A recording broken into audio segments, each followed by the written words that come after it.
सबसे पहले मैं संसद का चुनाव जीतने के बाद ये मेरा पहला दौरा है।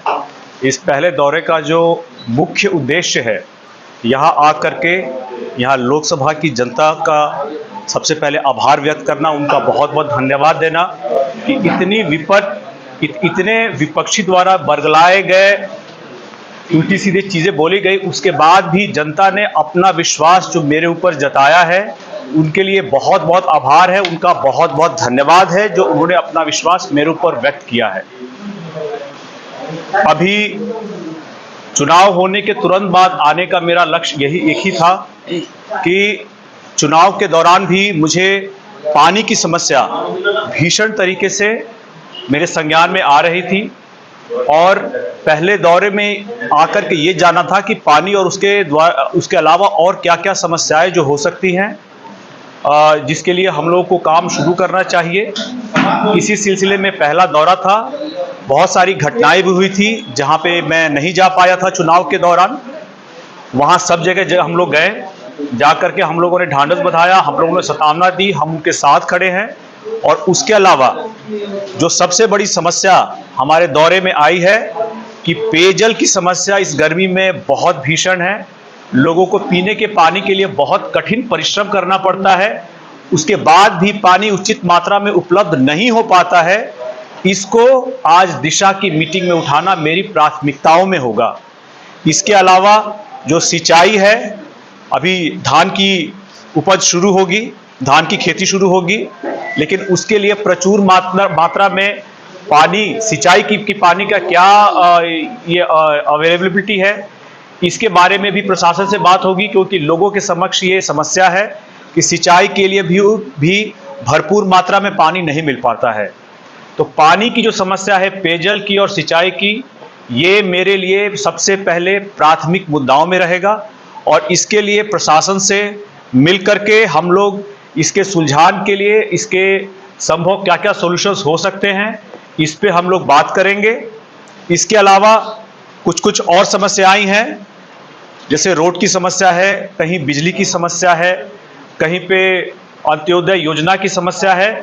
तो वक्त के साथ साथ सारी समस्याओं पे बात होंगी, लेकिन आज सबसे महत्वपूर्ण मुद्दा जो प्रशासन के समक्ष दिशा में जो रहेगा, जिसपे मेरा पूरा अटेंशन रहेगा, मेरा पूरा उसके ऊपर फोकस रहेगा, वो रहेगा पेयजल की समस्या और सिंचाई की समस्या। रोड मैप तैयार हुआ है कि अगले 5 साल हमको कैसे विकास करना है, उनको कैसे आगे बढ़ाना है, रोड मैप तैयार हुआ है या होगा?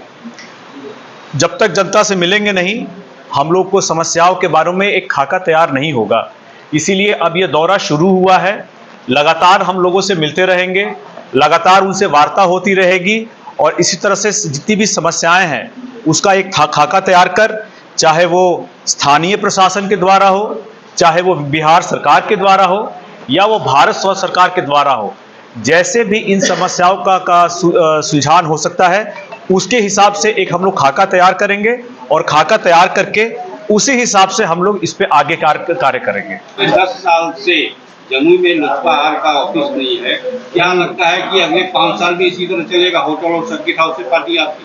नहीं, ऐसा नहीं रहेगा। जैसा मैंने अपने चुनाव प्रचार में भी कहा था, हम लोग शीघ्र ही एक कार्यालय के लिए प्रयत्नशील हैं, एक आवास के लिए भी प्रयत्नशील हैं और तुरंत जैसे ही मिल जाएगा इसको तुरंत कार्यान्वित करेंगे। अधूरे कार्यों का पूरा करने का आप दिए थे, वादा किए थे, तो उसमें रेल का जो लाइन का जो भी है बटिया तक का, क्या वो सब फिर से शुरू करेंगे या उसको उठाएंगे या उसको मुक्त रूप देंगे, क्या करेंगे? ये प्रोजेक्ट ऑलरेडी जो बटिया झाझा चकाई वाला जो रेल लाइन है, ये प्रोजेक्ट सैंक्शन प्रोजेक्ट है। इस पे फाइनेंशियल एलोकेशन की जो फर्दर जरूरत है, जिसके लिए हम लोग प्रयत्नशील रहेंगे। इसके अलावा खैरा का मेडिकल कॉलेज भी है, इसके लिए भी प्रयत्नशील रहेंगे। जितने भी प्रोजेक्ट, मैंने पहले भी कहा था कि चिराग जी के द्वारा जो अधूरे कार्य है उसको पूरा करने का मेरा प्रयास रहेगा और उसको आगे लेकर के जाएंगे। आपने चुनाव प्रचार के दौरान देखा भी था। जी, क्या संज्ञान में लीजिएगा? ये समस्या ऑलरेडी संज्ञान में है और इसको इस बार की मीटिंग, दिशा की मीटिंग में भी इसको उठाई जाएगी और प्रशासन से इस पे सलाह लिया जाएगा कि इसको कैसे दुरुस्त किया जा सके, कैसे सही किया जा सके, और अगर नए पुल की जरूरत होगी तो उसके ऊपर भी हम लोग ये प्रयास करेंगे। समस्या जमुई की वो कितना कठिन रहेगा, उसके लिए क्या प्लान रहेगा?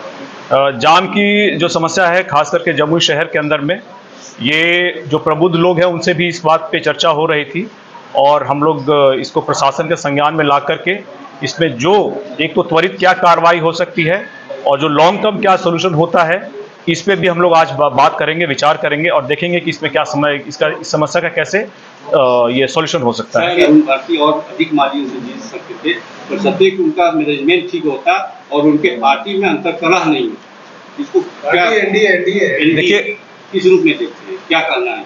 देखिए, हम लोग गठबंधन के तहत चुनाव लड़े हैं और ऐसे में मैं तो ये कहूँगा कि जब चिराग पासवान जी पहली बार 2014 में लड़े थे तो उनके ज़्यादा मार्जिन से जीते हैं। मैं पहली बार जब यहाँ से लड़ा हूँ तो मैं इसे कोई अंतर्कलह नहीं देखता। मैं हम लोग सारे के सारे गठबंधन के दल मिल करके लड़े, एक कठिन चुनाव था, हम लोग मिल करके लड़े और 1 लाख से ज़्यादा वोटों से जीतना भी बहुत बड़ी बात होती है।